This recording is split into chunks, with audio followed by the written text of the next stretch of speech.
Hey guys. So, on a recent live today that I was watching, shouts out to Bernie the Boxer, camp team, Terence Bud Crawford.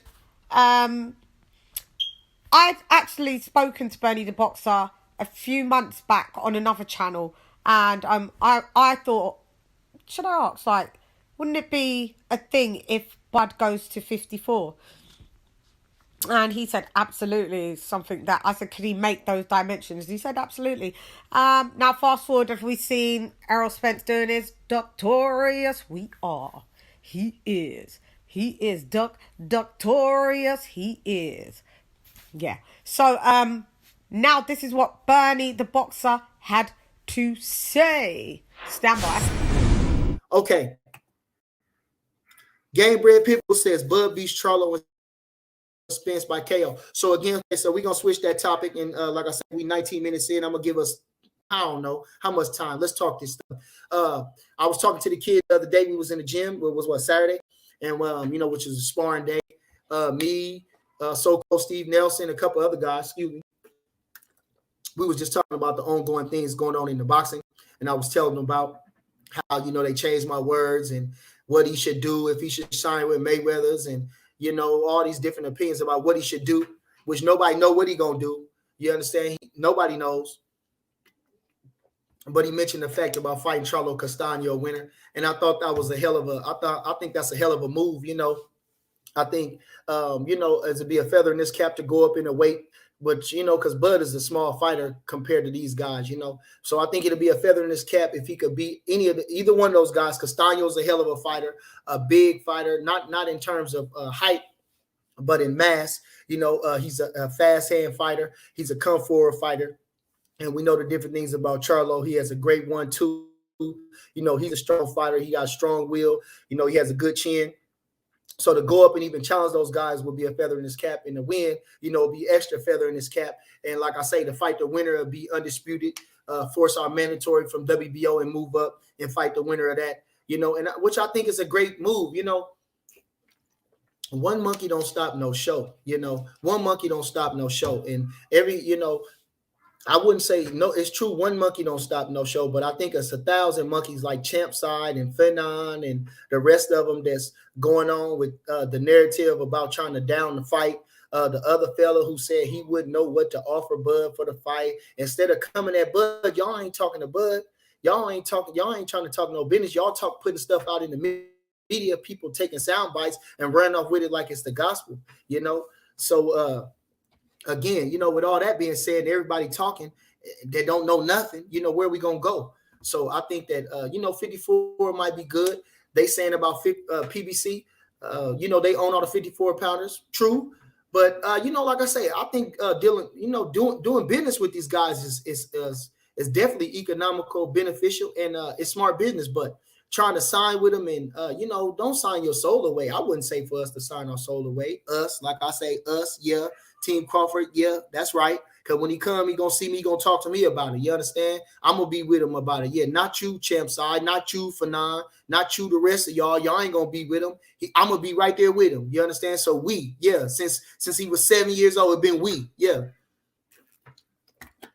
So at any rate, like I say, doing business, of course. If it's Mayweather's, of course, we would deal with Mayweather's. But like I say, signing to say with these guys to say that I'm with him and that he has exclusive rights on me, no, we're going to be partners in this shit. It's going to be partners in this shit, And if we can't be partners, then let's go on about our business then. So that's what I was saying. If you can listen to any of my interviews. Well, as you can see, this was the idea, to move up to 54, forget Errol Spence Jr., go to 54 and fight the winner of Castaño and CHARLO.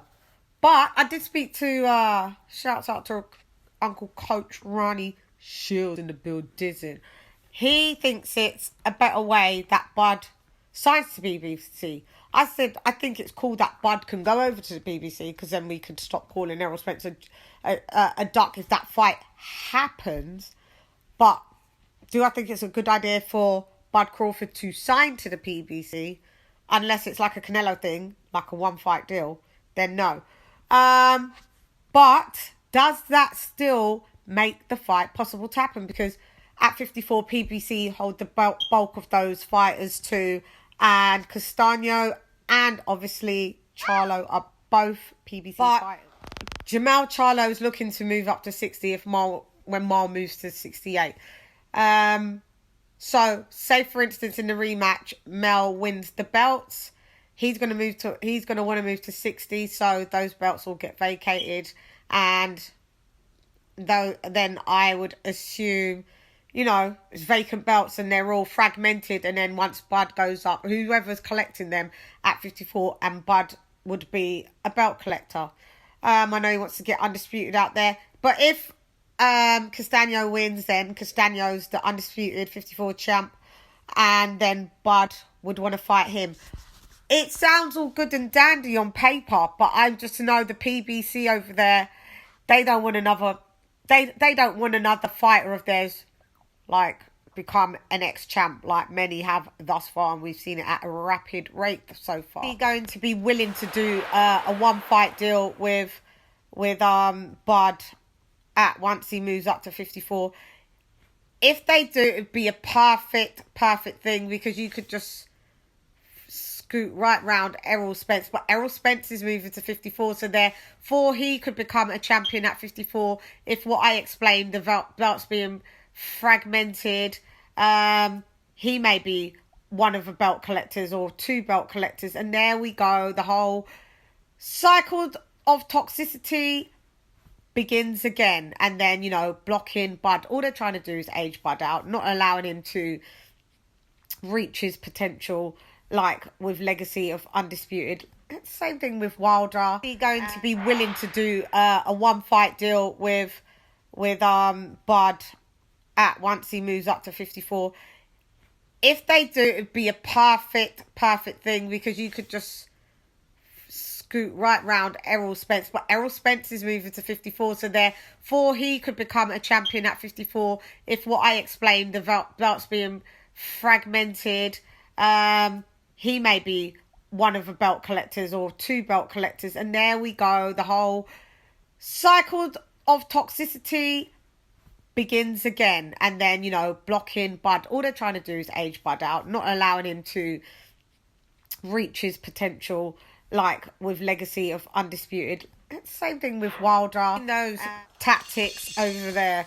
So this will be interesting to see. It's interesting that the thought that I had may be materialising, because, you know, I think Bud at 47 is, in my opinion, the best welterweight. I don't care who's got more belts than him, because, you know, hostage holders, you can't give them credit. And I just hope that it's taken Bud a while to fill out his frame for 47 and become more of a true welter, because he is a bit on the smaller side. So I'd be worried that he'd be a little cat amongst the lions and tigers at 54. And I would assume that Bud probably only walks around at, you know, 57 himself, or maybe 160. So by the time he trains his ass off, he'll be well below the weight. So to keep weight on to be at 54 may be a task, but I don't know. I don't know Bud. I don't know his body. So shouts out to Chris Colbert. That one was a trip. So I don't know, but I do like going round Doctorious Earl Spence Jr. Doctorious we are. He is. Yeah, he's still a doc. Sorry. So yeah, shouts out to Benny the Boxer. Guys, let me know your thoughts and opinion. Please like. It's muy importante para mí. It's very important for me that you like, and then you comment as you used to, and I love it. And if you haven't subscribed. Anyway, I'm gone. Hey girl, it's LadyChann, rep nonetheless. Come box with Shan. Gone.